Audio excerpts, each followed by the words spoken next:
en esta mañana. Quiero invitaros a que me acompañéis al Evangelio de Mateo, capítulo 15. Mateo, capítulo 15.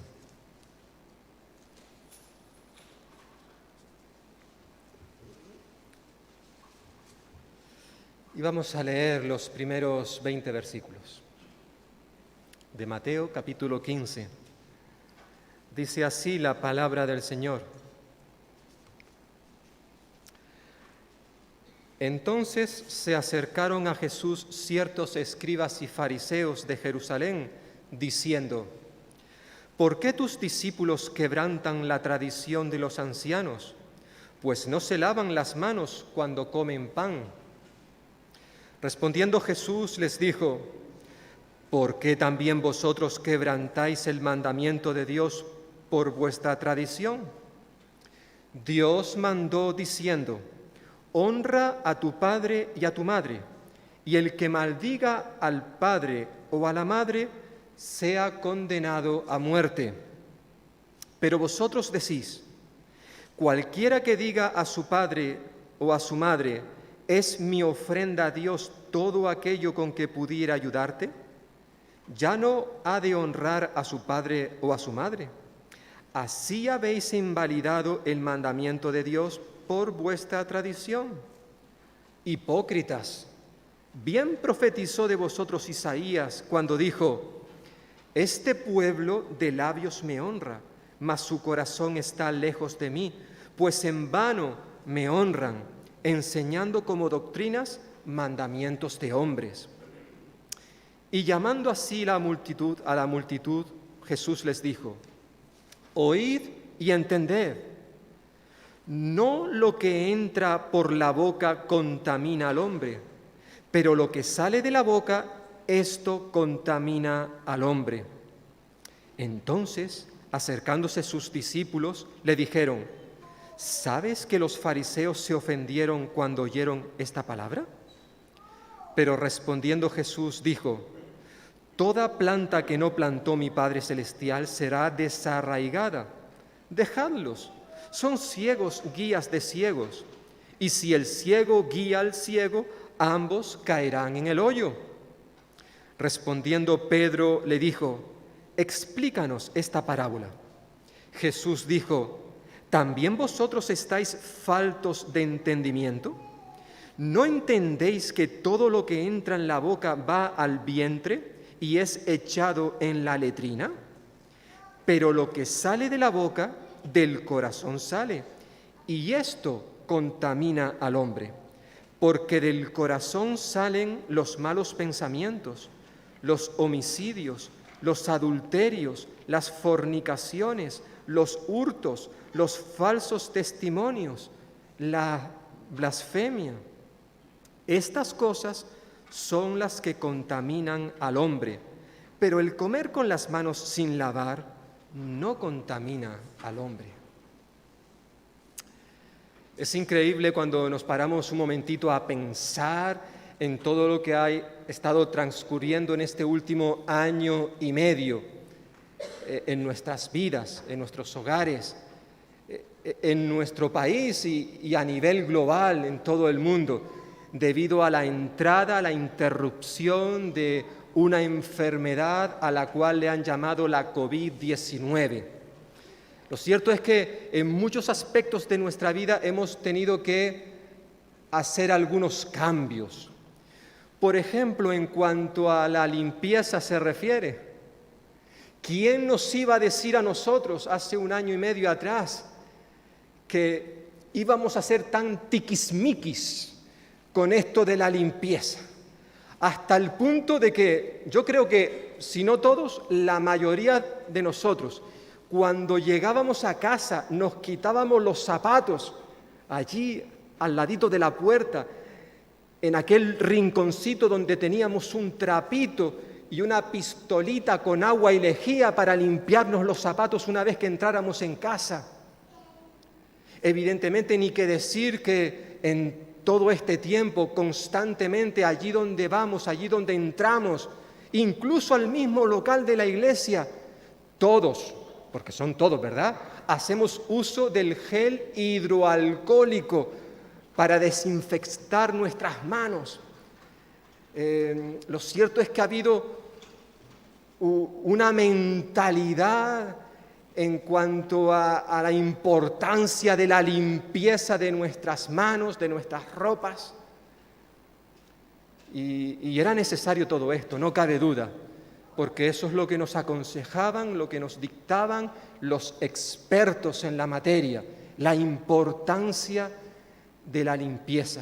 Hasta el punto que incluso cada vez que llegamos aquí sabemos que nos sentamos en unas sillas que han sido no solamente limpiadas, sino también desinfectadas. Y damos gracias al Señor por esas hermanas, la mayoría hermanas y algunos hermanos que están ahí infiltrados, que están sirviendo al Señor, pues cada semana viniendo a este local y haciendo una limpieza adecuada, porque también es lo que nos mandan nuestras autoridades. De hecho, leyendo la última normativa que hay en Castilla-La Mancha en cuanto a la limpieza de los lugares de culto, se nos dice que se establece que en los espacios dedicados al culto deberán realizarse al menos una vez al día tareas de limpieza y desinfección, y de manera regular se deberá proceder a la desinfección de los objetos que se tocan con mayor frecuencia y realizar tareas de ventilación. Todo eso que estamos haciendo nosotros aquí cada semana, y llevamos más de un año haciéndolo, entre otras cosas porque es lo que dice la normativa actual en nuestro país. E incluso nos mandaba la información en cuanto a qué cantidad debe de haber de agua y de lejía a la hora de preparar nuestros productos. Qué importante es esto, la limpieza, y sobre todo teniendo en cuenta la situación de crisis sanitaria que ha generado el coronavirus, la COVID-19. Todo esto es importante, que sigamos, hasta que no nos digan lo contrario, sigamos con este protocolo de limpieza. Ahora bien, todo esto tiene que ver con lo físico, con lo exterior. ¿Y qué pasa con la limpieza interior de nuestras vidas? Porque lamentablemente a veces le prestamos más atención a esos virus, a esos microbios, a esa suciedad que hay en el exterior de nuestra vida, pero lamentablemente descuidamos la limpieza más importante que al menos como creyentes hemos de tener en cuenta, y es la limpieza de nuestro interior, de nuestro corazón. ¿Hay algún producto que podamos usar para limpiar lo que hay en nuestra vida, en nuestro corazón? Bueno, precisamente de esto habla, entre otras cosas, el texto que hemos leído en esta mañana. De esto me gustaría hablar en esta hora con vosotros, cosas que muchas veces los propios creyentes descuidamos.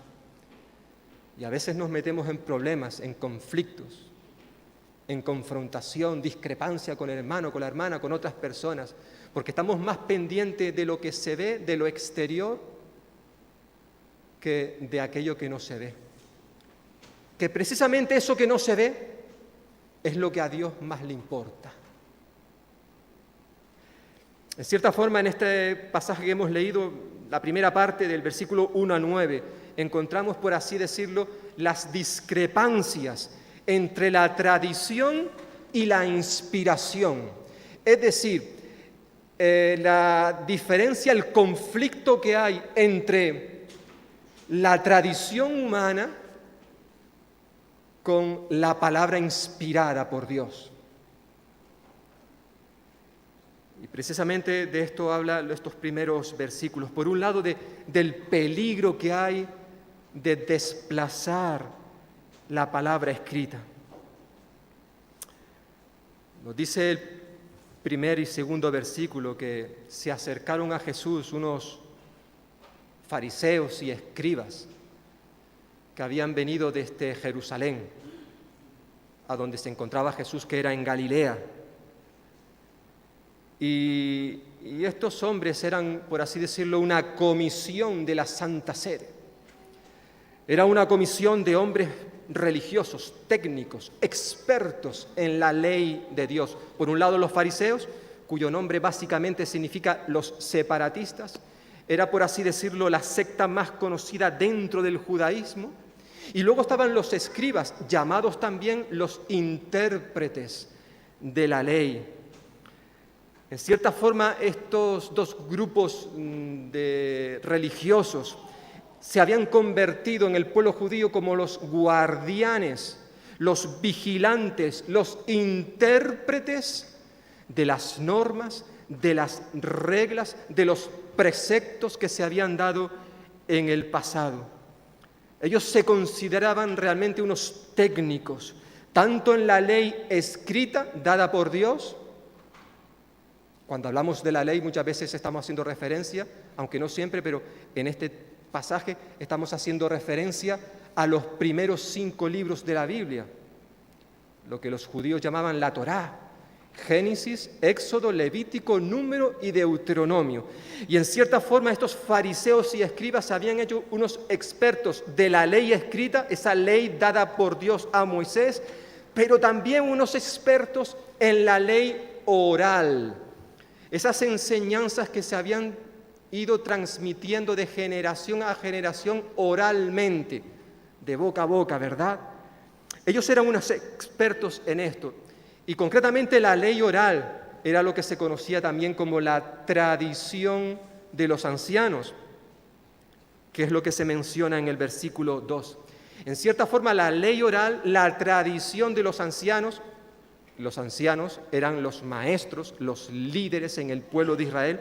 La tradición de los ancianos hacía referencia al conjunto, a la colección de enseñanzas orales e innumerables, ¿verdad?, que los ancianos habían añadido a la ley escrita dada por Dios a Moisés.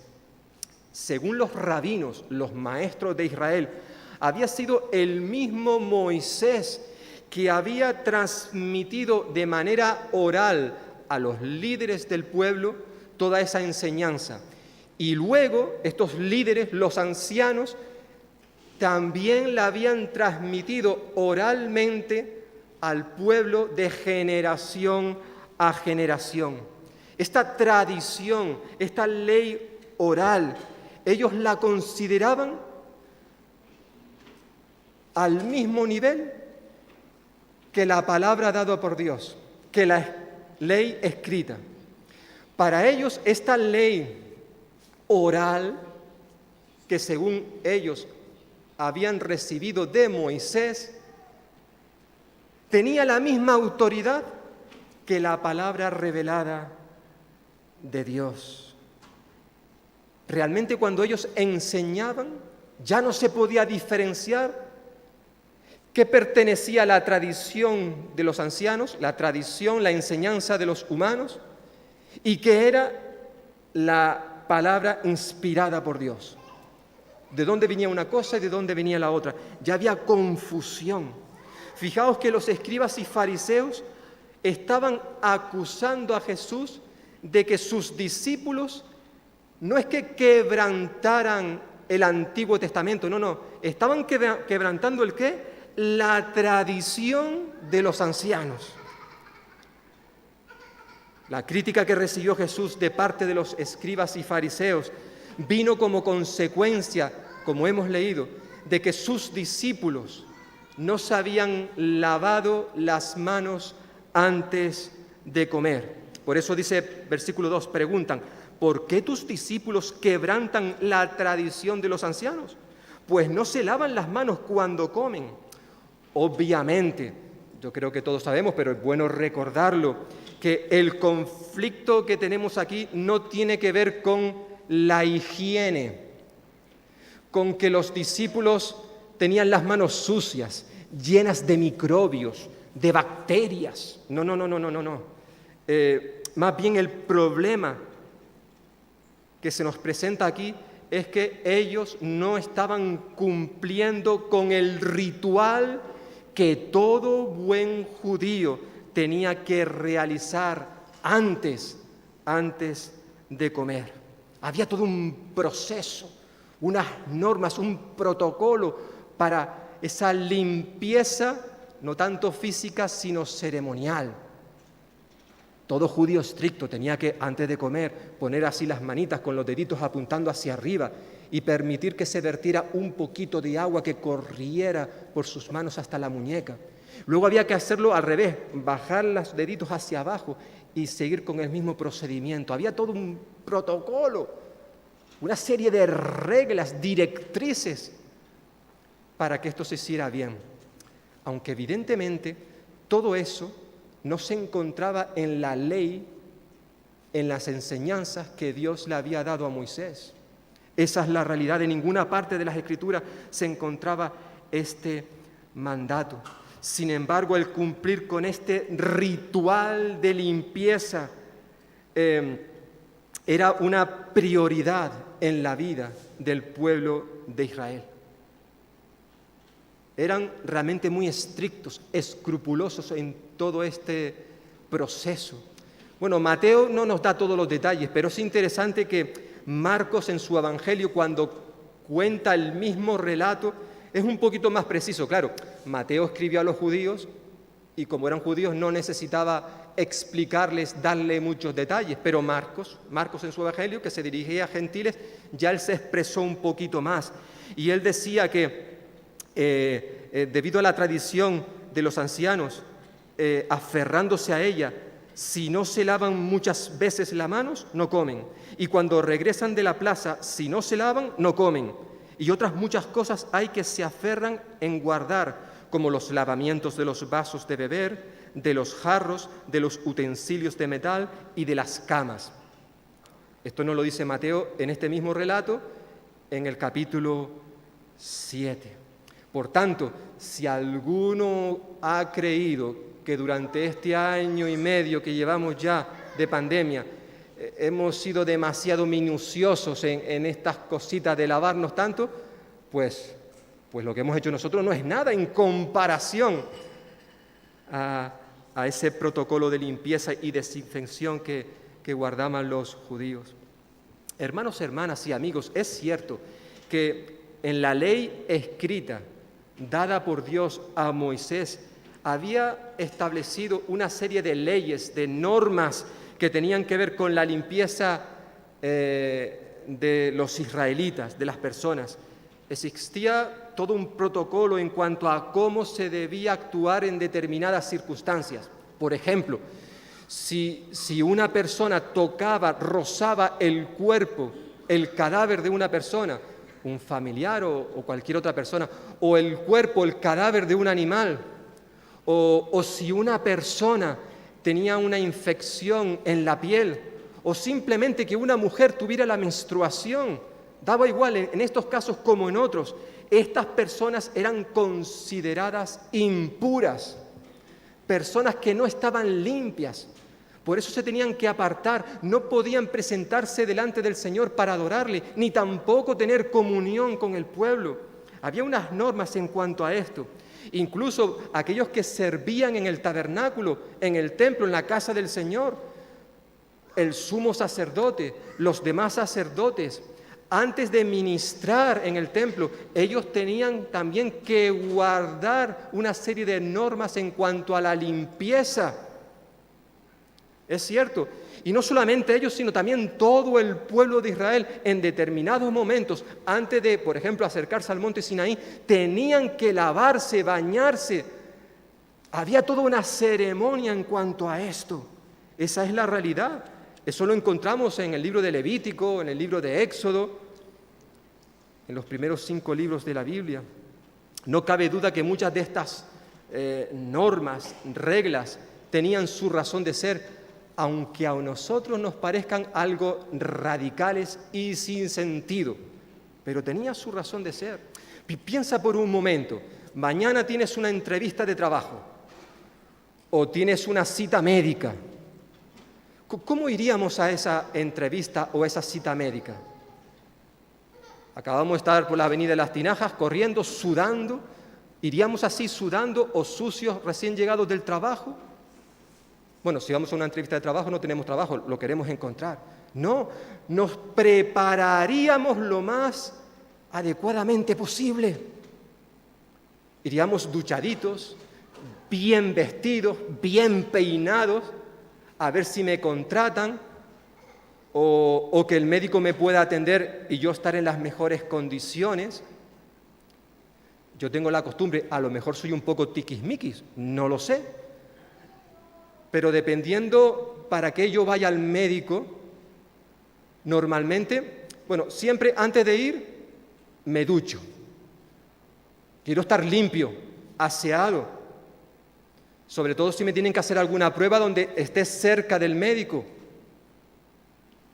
Y si, como me ocurrió hace unos días, me tienen que hacer una prueba donde tengo que estar acostado en una cama, y yo no sé quién se haya acostado allí, aunque es verdad que cambien el papel de vez en cuando, o para cada paciente, pero a mí me gusta, una vez que yo salgo del médico, llegar a mi casa y me vuelvo a duchar, y más en los tiempos que corremos.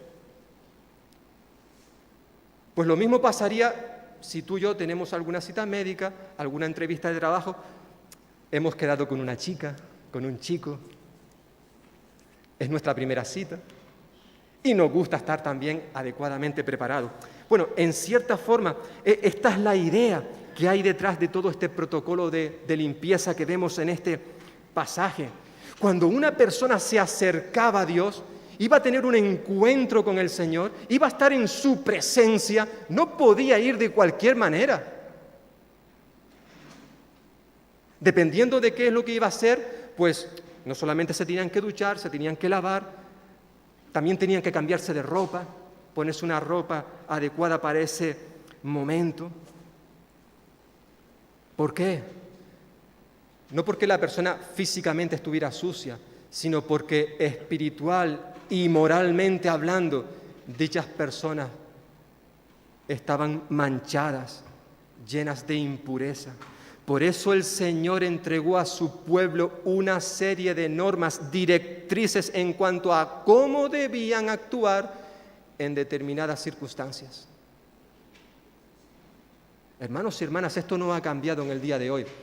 Es verdad que nosotros no hacemos esas cosas que Dios encargó a su pueblo israelita. No, pero sí hemos de recordar que tú y yo, cuando nos presentamos delante del Señor, no podemos hacerlo de cualquier manera. Y dicho sea de paso, no solamente me refiero en el aspecto espiritual interior, también en el aspecto exterior, en el aspecto físico.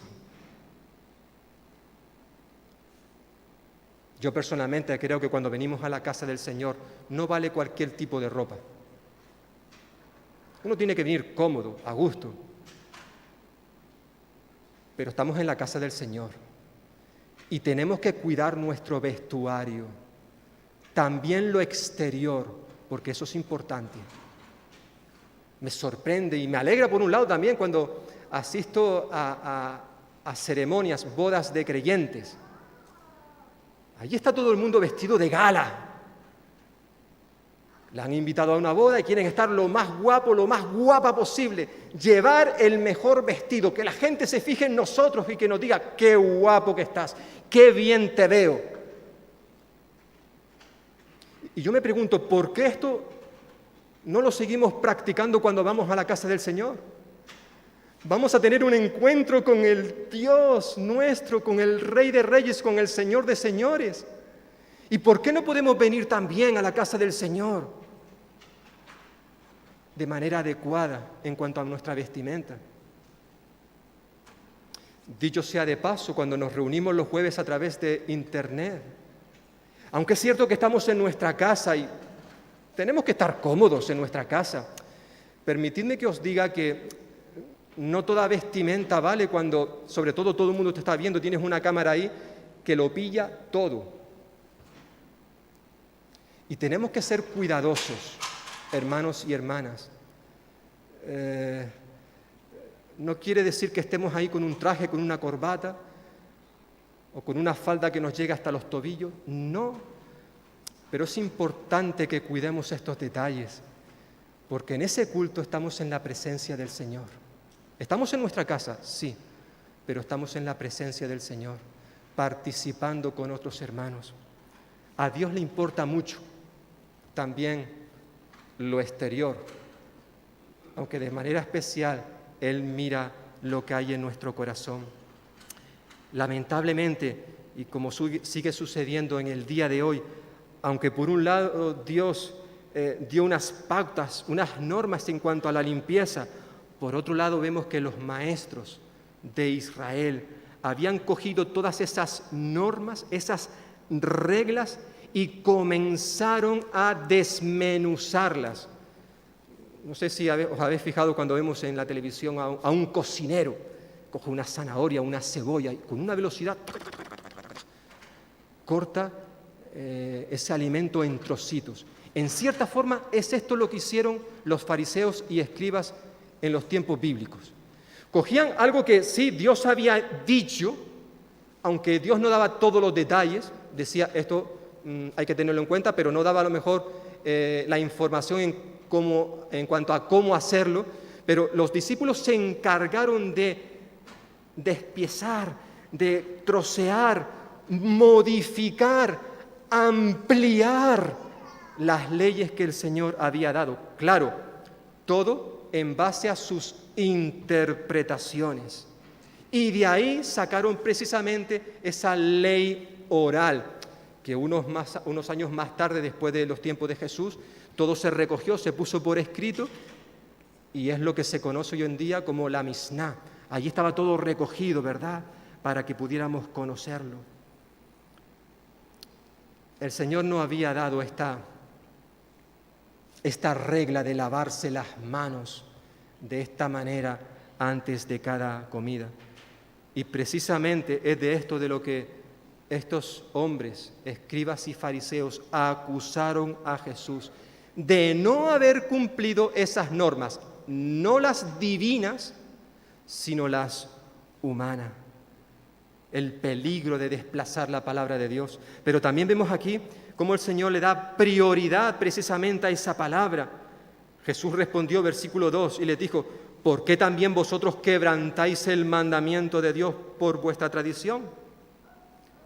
Es decir, en respuesta a aquella acusación, Jesús le dice que realmente los que estaban quebrantando la ley de Dios, no la ley humana, la ley de Dios, eran ellos y no sus discípulos. Jesús les muestra el contraste en este pasaje entre lo que Dios mandó, versículo 4, Dios mandó esto, y versículo 5, vosotros decís. Una cosa es lo que Dios manda y otra cosa es lo que ellos decían. Dios había dado un mandamiento. ¿Cuál? El quinto mandamiento concretamente se centra aquí. Honra a tu padre y a tu madre. Eso es lo que Dios dijo. Y el que no lo haga será maldito, será maldito. Y el que maldiga al padre o a la madre sea condenado a muerte. Como ya vimos en su día, esto de honrar al padre, a la madre, la definición de ese término, además de estar implícito en ella la cuestión de la obediencia, hay que obedecer a nuestros padres, hay que amarles, hay que respetarles. En ese honrar también está implícito de manera especial el cuidar de ellos cuando ya no se valen por sí mismos, cuando están sujetos a algún tipo de vulnerabilidad, ya sea por enfermedad, ancianidad o porque el dinero no les llega a final de mes. La responsabilidad de los hijos era el cuidar de sus padres. Pero tristemente, a lo largo de las generaciones pasadas, estos expertos en la ley, los fariseos y los escribas, habían conseguido dar con la fórmula que les eximiera cumplir esa responsabilidad, ese deber con los padres. Jesús los confronta diciéndole: mira, Dios mandó esto, versículo 4, pero vosotros decís: cualquiera que diga a su padre o a su madre, es mi ofrenda a Dios todo aquello con que pudiera ayudarte, ya no ha de honrar a su padre o a su madre. Y así, dice Jesús, habéis invalidado, desobedecido el mandamiento de Dios por vuestra tradición. Cuando Marcos relata también este mismo pasaje, él utiliza la palabra corbán, está aquí incluida. Es decir, cuando un hijo en un momento determinado se enfadaba con su padre, con su madre, tenían problemas entre ellos, para eludir su responsabilidad de ayudarles, ellos hacían un voto a Dios, un juramento. Ese juramento consistía: mira, todas mis propiedades, todo mi dinero, todo mi patrimonio, con el cual podría ayudar perfectamente a mis padres que están pasando necesidad, pero como no estoy bien con ellos, todo ese patrimonio lo ofrendo, lo dedico a Dios, al templo. Y cuando una persona hacía un juramento de este tipo, estaba ligado de por vida, de por vida. De hecho, si este hijo el día de mañana se arrepentía de lo que había dicho y quería darle la vuelta, no podía.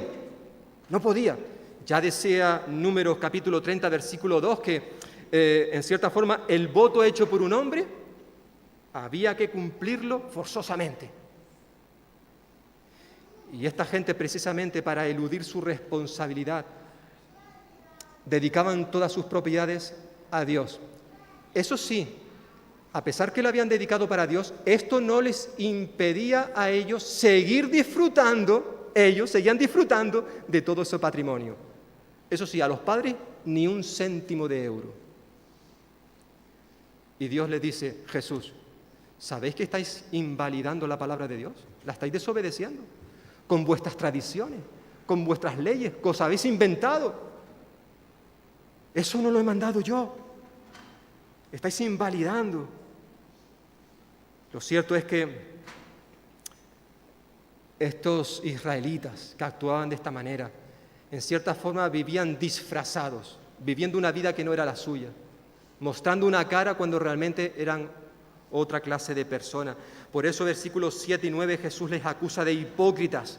Hipócritas les dice: bien profetizó de vosotros Isaías cuando dijo: este pueblo me honra de labios, mas su corazón está lejos de mí. ¿Por qué? Porque en vano me honran, enseñando como doctrinas, como enseñanzas mías, mandamientos de hombres. Jesús no solamente les acusa de legalistas, sino también legalistas porque habían puesto su tradición, sus enseñanzas por encima de la ley de Dios, pero también les acusa de ser unos hipócritas por pretender ser una cosa cuando en realidad eran otra. En cierta forma hay que recordar que la palabra hipócrita originalmente significa una persona que hace teatro, un actor que representa un papel, un personaje. Eso era un hipócrita. Y eso es de lo que Jesús les está acusando a los escribas y fariseos. Ellos estaban representando exteriormente una clase de vida piadosa. Le voy a dedicar todo lo que tengo para el Señor. ¡Ah, qué bonito! ¡Qué piadoso! ¡Qué gente más entregada! Dedicárselo todo para el Señor, cuando resulta que interiormente en sus corazones estaban llenos de perversidad. Al igual que habían hecho sus padres en el pasado, que honraban a Dios con sus labios, de boquitas para afuera. Sin embargo, sus corazones estaban llenos de maldad. Y de eso los acusa Jesús. Por tanto, vemos en estos primeros 9 versículos esa discrepancia, ese conflicto entre la tradición y la inspiración. Es decir, entre aquello que los hombres se inventan, crean, fabrican, y lo que Dios había revelado por medio de su palabra. El Señor Jesús quiere hacerles ver a ellos, pero también a la multitud que les rodeaba, incluidos sus discípulos, y también nosotros en el día de hoy, cuál es la verdadera adoración que Dios busca de sus hijos. En cierta forma el Señor les recuerda, por un lado, que el corazón es el asiento, la sede de la adoración. Por eso dice versículo 10 que Él llamó a las multitudes y les dijo: oíd y entended. Jesús quería que prestaran todos atención, máxima atención a lo que les va a decir. Y en cierta forma les dice que, contrariamente a lo que han estado enseñando los fariseos y escribas, les dice que lo que realmente contamina al hombre no es lo que entra en su boca, sino más bien lo que sale de su corazón pecaminoso. No es lo que entra por la boca del hombre, porque eso lo que hace es simplemente iniciar un proceso fisiológico que se desarrolla en el aparato digestivo y luego termina en la letrina. Es lo que dice versículo 17. ¿No entendéis que todo lo que entra en la boca va al vientre y es echado en la letrina? Sin embargo, el Señor Jesús pone la atención en lo importante. Sin embargo, del corazón del hombre pueden salir, y así sucede, cosas horribles, terribles, que producen un mal tanto en la propia persona como también en las personas que están a su alrededor.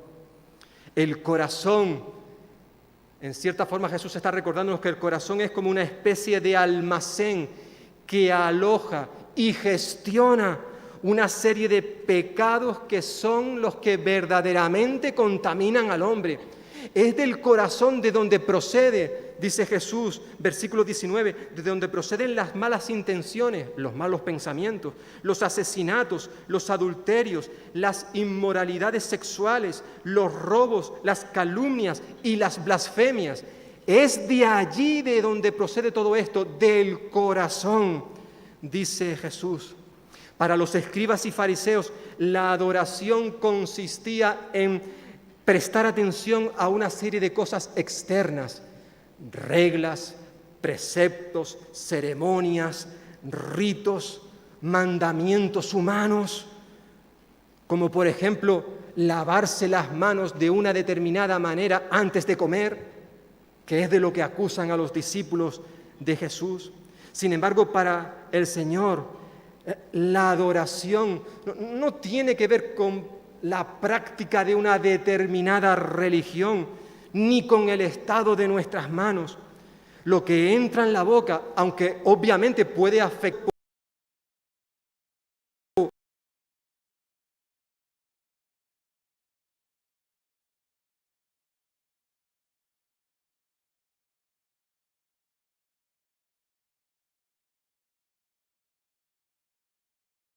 lo que sale del corazón, eso sí afecta a nuestra salud espiritual. Por eso el énfasis que encontramos aquí en el corazón de la persona, versículo 18, versículo 19. También en el versículo 11 hablaba de lo que salía de la boca, que es sinónimo de lo que sale del corazón. De esto eran culpables los escribas y fariseos. Pero hermanos y hermanas y amigos que estáis en esta mañana aquí, antes de que señalemos con nuestro dedo acusador a estos religiosos que se mencionan aquí, debemos también examinarnos a nosotros mismos, no sea que también tú y yo, como creyentes y como iglesia, estemos haciendo lo mismo que ellos, aunque de otra manera. Tristemente, a veces olvidamos con facilidad las enseñanzas de este texto y también nosotros como creyentes damos más importancia a nuestras tradiciones, porque tenemos tradiciones, que nadie lo olvide. Esa es la realidad.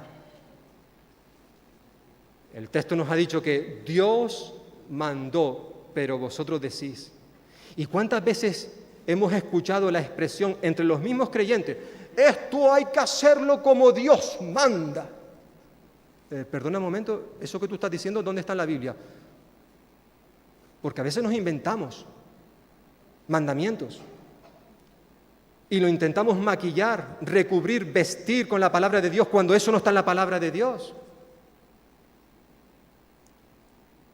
Creemos, por ejemplo, que por ser miembro de una iglesia, por estar bautizado de mayor o de niño, por participar de los símbolos del pan y del vino, por estar comprometido en la iglesia con algunos ministerios, o porque de manera regular estoy dando mi dinero para el Señor, pensamos que haciendo estas cosas externas y otras, eso nos va a permitir tener una relación con Dios, con su Hijo Jesucristo. Pero en este pasaje el Señor nos recuerda que nada de eso, por muy bueno o legítimo o necesario que pueda ser, nada de eso nos permitirá acercarnos a la presencia de Dios. Mientras nuestro corazón, nuestro interior, esté manchado, contaminado por el pecado. Para Jesús la religión no consistía en practicar una determinada tradición, sino que la religión era cuestión de tener una relación estrecha con Dios, permitiendo que su Hijo Jesucristo more en nuestro corazón. Lo cierto es que el Señor recuerda aquí lo depravado del corazón del hombre y la mujer. Versículos 15 al 20. En cierta forma Jesús les está diciendo que da igual, señores, señoras, da igual lo que comamos. Puede ser algo limpio o algo contaminado. Da igual, ¿por qué? Porque todo eso viene de fuera, y para nada afectará en absoluto a nuestro corazón, es decir, nos afectará espiritualmente hablando. Lo cierto es que lo que sí va a dañar, a contaminar, a separarnos de Dios, es tener un corazón manchado. Porque es de ahí, del corazón, dice Jesús, de donde proceden una serie de pecados. Jesús nos recuerda en este pasaje que la raíz, la sede de todo pecado es nuestro corazón. Por tanto, en cierta forma les está recordando a los escribas y fariseos y a toda aquella multitud que había a su alrededor, les está recordando que el problema realmente no son las cosas externas, que comamos esto o que dejemos de comer, que hagamos esto o que dejamos de hacer. El problema no está en eso. El problema realmente está en nosotros. ¿Quiénes somos nosotros? Ahí está el problema. La Biblia nos recuerda que el hombre por naturaleza es pecador y está separado de Dios por causa de su pecado. Nacemos con una naturaleza manchada, sucia. Esa es la realidad. Y da igual lo que pretendamos hacer. Da igual que asistamos a la iglesia cada domingo. Da igual que cumplamos religiosamente con las ordenanzas de Dios, como decía antes, que nos hayamos bautizado o que participemos de esta mesa. Da igual que hayamos dejado la mentira, el enojo, la idolatría, o que hayamos dejado la inmoralidad sexual, como menciona aquí. Da igual que leamos la Biblia cada día o que nos arrodillemos para orar cada día, 3 veces al día, como Daniel. Da igual. Nada de eso, absolutamente nada de eso podrá cambiar, podrá afectar a nuestra alma, a nuestro interior. Por muchas cosas buenas y loables que podamos hacer tú y yo, nunca seremos lo suficientemente buenos para poder acceder a la presencia de Dios. Da igual todas esas cosas. Quizás quien lo explicó, creo que de una manera magistral, fue el profeta Jeremías, cuando en una ocasión dijo: por más que te laves con lejía y uses todo el jabón que quieras, ante mí sigue presente la mancha de tu pecado. Yo, el Señor, lo afirmo. Jeremías 2:22. Es fácil de recordar. Por más, dice el Señor a través del profeta, por más que te laves con lejía o que te frotes con jabón, tú ante mí sigues con una vida de pecado. Estás manchado. Esa es la realidad. Por más que lo intentemos, siempre estaremos sucios, manchados por el pecado. Un autor creyente, algunos de vosotros tenéis libros en vuestra casa de él, Tim Keller, en su libro La Cruz del Rey, nos recuerda un precioso episodio que aparece en el libro de Zacarías, donde el profeta tuvo una visión. En esa visión él vio al sumo sacerdote preparado para ministrar, realizar sus funciones sacerdotales. Sabéis, y en cierta forma se nos ha recordado en esta mañana, en ese pasaje que nos ha leído Miguel Ángel en la epístola a los Hebreos, que el sumo sacerdote era el único en el pueblo de Israel que podía entrar en el tabernáculo y concretamente en esa habitación llamada el lugar santísimo, llamado así porque simbólicamente allí estaba la presencia de Dios. Allí no podía entrar nadie excepto el sumo sacerdote, y esto lo hacía una vez al año, en el conocido como Día de la Expiación. Los israelitas a lo largo de todo el año estaban continuamente ofreciendo animales a Dios para que el Señor perdonara sus pecados, que la sangre de esos animales perdonara sus pecados. Pero podía pasar algún día en que alguno no presentara ofrenda. Por eso había establecido un día al año, el día de la expiación, donde el sumo sacerdote entraba en el lugar santísimo una vez para ofrecer sacrificios por sus pecados. Salía, se duchaba, se lavaba muy bien. Ese era el procedimiento, el protocolo. No solamente cuidaba la limpieza, también lo que comía y cómo se vestía. Y volvía a salir para luego entrar nuevamente una vez que estaba limpio y ofrecer holocausto, sacrificios por los pecados de los sacerdotes. Y luego había una tercera vez donde ofrecía también sacrificios por los pecados de todo el pueblo. Y esto lo hacía una vez al año el sumo sacerdote, el que tocara. Pero en la visión que tuvo Zacarías, cuando él ve al sumo sacerdote, que por cierto se llamaba Josué, no es el Josué que sustituyó a Moisés, es otro Josué. Nos dice el texto bíblico allí en Isaías capítulo 3, que el sumo sacerdote Josué estaba vestido con ropas sucias. Y además olía mal. ¿Por qué olía mal? Porque nos dice el texto que era como un tizón sacado del fuego, estaba chamuscado. Eso es lo que vio Zacarías en esa visión. Y uno se pregunta, ¿cómo era posible que el sumo sacerdote, con todo el protocolo de limpieza, entre otras cosas que había, y que toda esa limpieza se hacía en presencia de todo el pueblo, que era testigo de todo esto, cómo era posible que ellos permitieran que el sumo sacerdote entrara en la presencia del Señor con ropa sucia? Bueno, en cierta forma nos recuerda este hermano Tim Keller en este libro, que en cierta forma Dios quería que Zacarías viera a Josué, el sumo sacerdote, de la misma manera que Dios nos ve a nosotros cuando nos acercamos a Él.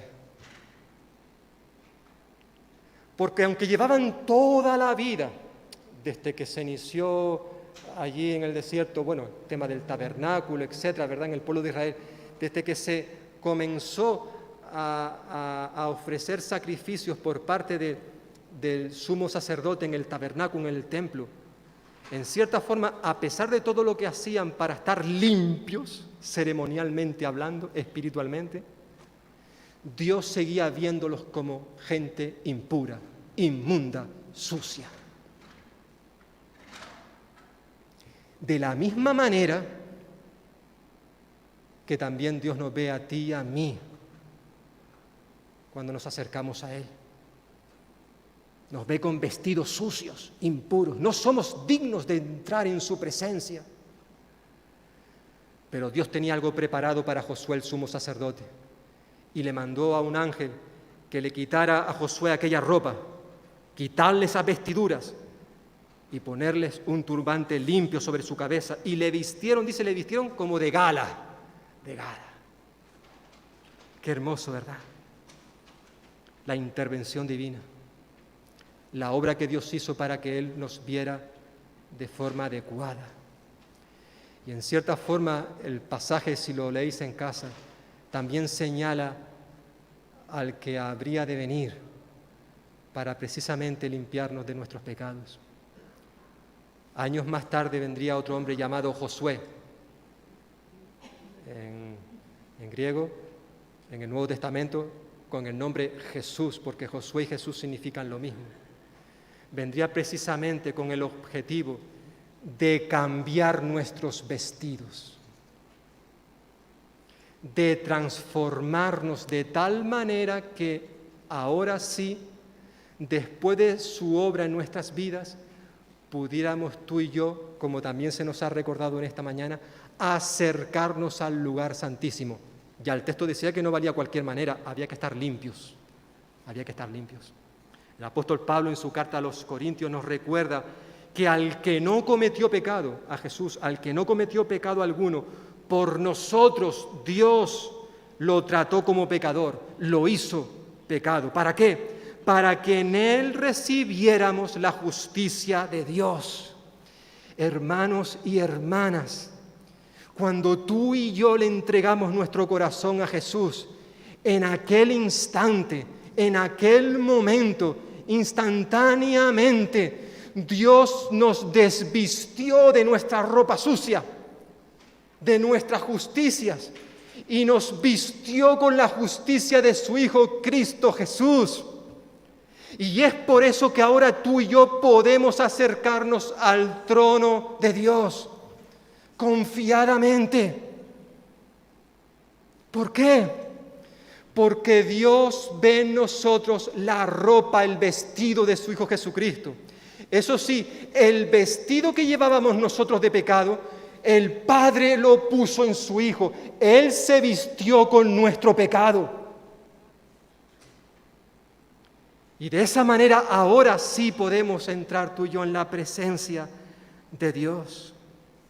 El hombre y la mujer, hermanos, hermanas y amigos que en esta mañana nos estáis escuchando, y para terminar, el hombre no puede alcanzar la justicia de Dios a través de sus propios medios.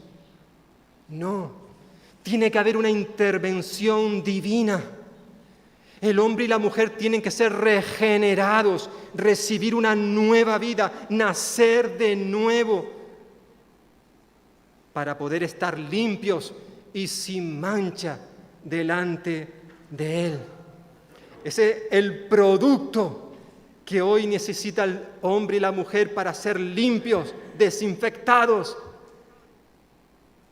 Es la sangre de su Hijo Cristo Jesús. Esa sangre que fue derramada en el Calvario, nos dirá luego el apóstol Juan, esa sangre nos limpia de todo pecado, de todo pecado. En esta mañana, querido amigo y amiga, me dirijo a ti de manera especial. Cristo, Jesús, quiere limpiarte de todos y cada uno de tus pecados. Quiere darte un nuevo vestido, porque sin Él no podrás entrar en el reino de los cielos. Necesitas a un Salvador, y ese Salvador es Jesucristo, el Hijo de Dios. Y su palabra nos dice que si confesamos nuestros pecados, reconocemos nuestra maldad, nuestra inmundicia, nuestra imposibilidad de acercarnos a Dios, si confesamos nuestros pecados, Él, Dios, es fiel y justo, no solamente para perdonar nuestros pecados, dice el texto, sino también para limpiarnos de toda maldad. Y esto es solo posible gracias a la muerte de Cristo en la cruz, al derramamiento de su sangre. ¿Quieres ser limpio de toda maldad? Decía aquel himno. En Jesús en Jesús podrás ser limpio. En esta mañana Él nos invita a todos a que podamos acercarnos a Él. No se trata de que hagamos cosas, no, aunque las cosas evidentemente son importantes. Nuestras obras son necesarias, no para ser salvos, sino para dar fruto que evidencie de que somos salvos. Y si en esta mañana, hermano, hermana, hay algo en tu vida o en mi vida que ha manchado nuestro corazón, recuerda que Jesús también a ti y a mí nos dice que nos acerquemos a Él, que confesemos nuestros pecados, que Él va a ser fiel, justo, y no solamente nos va a perdonar, sino también nos va a limpiar. Pues que el Señor bendiga su palabra en cada uno de los que la han escuchado en esta hora.